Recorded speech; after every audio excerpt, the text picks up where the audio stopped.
Kancelari Gjerman, Friedrich Merz, ka mbërritur në samitin e Tivatit me një propozim të ri për të ardhmen e zgjerimit të Bashkimit Evropian, duke ringjallur idenë e integrimit gradual të vendeve kandidate.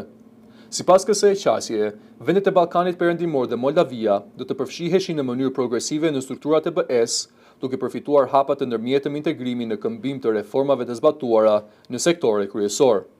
Propozimi gjerman lidhet edhe me një letër të dërguar nga Merz drejt krerëve të BE-s, ku theksohej nevoja për zgjidhje inovative për të përshpejtuar procesin e zgjerimit, me fokus fillestar Ukrainën, por edhe vendet e rajonit.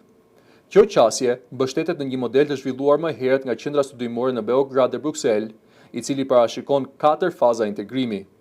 Në secilën fazë, vendet përfitojnë më shumë akses në tregun e përbashkët dhe në strukturat evropiane, ndërsa rrisin nivelin e përafrimit me standardet e BE-s.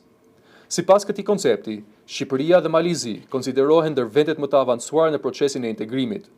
Malizi synon mbylljen e kapitujve negociues brenda këtij viti dhe antarësimin në vitin 2028, ndërsa Shqipëria ka vendosur objektiv vitin 2030 për antarësim të plotë në Bashkimin Evropian.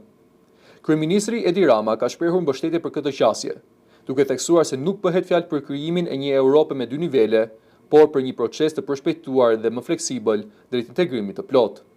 Propozimi i ri i Berlinit përfshin gjithashtu mundësinë që vendet kandidate të kenë akses të zgjeruar në tregun e brendshëm evropian dhe status vëzhguesi në disa institucione të Bashkimit Evropian, si një hap i ndërmjetëm drejt antarësimit të plotë.